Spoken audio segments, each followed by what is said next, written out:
In the crypto world, a token's value can often feel like it's built on pure hype. It's all about speculation, right? But what if a token's price was actually tied to something real? Today, we're going to break down GNOM, a token that's part of an ecosystem trying to do just that, connect its value directly to real-world impact. And that really gets to the core question of this whole thing. Can a crypto's value actually be linked to something more than just market buzz? I mean, can doing good in the world actually create real financial demand? It's a big question. Let's see if we can find an answer. All right, so the answer seems to start with the world built around the token itself, and that's called the GNIM Impact ecosystem. Its whole reason for being is to build a solid bridge between digital assets and, actual tangible results out in the real world.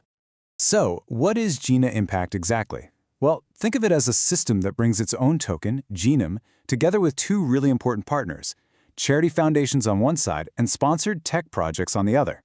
It's kind of like the connective tissue that links finance, doing good, and cool technology all together. So, right at the heart of all this, you've got the GNIM token. And listen, it's not just some passive thing you buy and hold. It's designed to be the actual fuel that makes this whole engine, this engine of profit and purpose, really run. The whole journey kicks off when someone, let's say you, decides to buy some GNIM. But here's where it gets really interesting. Right when you're buying it on their platform, Gena.fund, you get to make a choice. You decide where your tokens go, which means you have a say in the ecosystem from the very first second. And that choice sends your GNIM down one of two paths. On one hand, you've got the charity flow. Your tokens go straight into a transparent wallet for a foundation where they help fund social projects and create this permanent public proof of your donation. Pretty cool. Then, on the other hand, you have the project flow. Here, the tokens go to sponsored apps, like one we're about to talk about called Trader Sensei, where they take on a totally different role, in-app utility.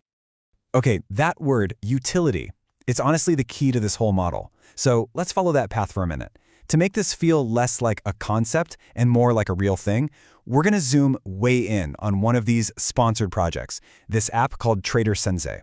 This is where the idea of the token's value stops being abstract and gets very, very real. So what even is Trader Sensei? Well, it's a tool for crypto traders and people doing research in DeFi. It's a real-world application with real users, which makes it the perfect place to see how GNIM's utility actually works in practice. So inside the app, users pay a small transaction fee. And the standard fee, if you don't have anything special going on, is 1%. And you pay that in ETH. Now just lock that number in your head for a second. 1%. That's our baseline.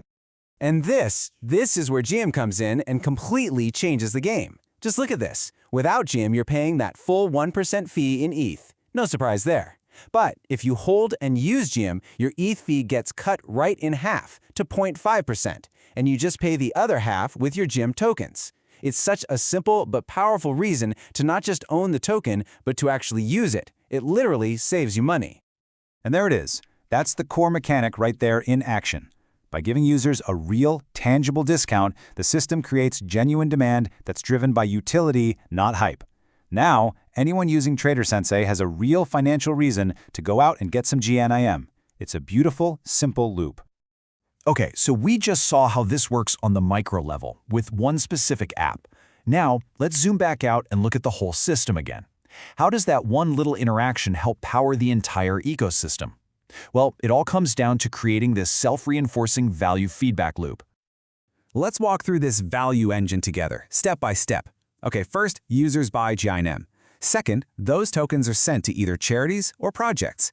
Third, the projects, like Trader Sensei, create a real need for the token to get those discounts. Fourth, that need drives more users to buy GNIM either for the utility or just to support the causes. Fifth, all that buying puts pressure on the token's liquidity pools. And sixth, well, basic economics tells us that when demand goes up, it can push the market value up too. The key here is that both utility and purpose are directly feeding into market demand. And the really powerful thing here is that this isn't just a one-trick pony with a single app. The entire model is built to scale. Just imagine a second app, or a third, or 10 more apps plugging into this ecosystem. Every single new project adds another reason to own GNIM, another layer of utility, which helps drive this virtuous cycle of demand. So, when you step back and look at the whole picture, it becomes pretty clear that this is an attempt to build something more than just another crypto token. The entire structure is really held up by three fundamental pillars. And here they are, the three pillars of GNIM Impact. First, you've got profit. This is about creating real value that's driven by tangible utility inside apps. Second, there's purpose, linking that financial value directly to measurable social good through charity. And third, you have participation, which is all about empowering you, the user, to decide where funds go. It's the way these three ideas work together that really makes this model so unique. Which, of course, brings us all the way back to that big question we started with. Could this be a blueprint for what value looks like in the future? A model where an asset's worth is completely intertwined with its usefulness and its impact on the world. Now that's a question worth thinking about.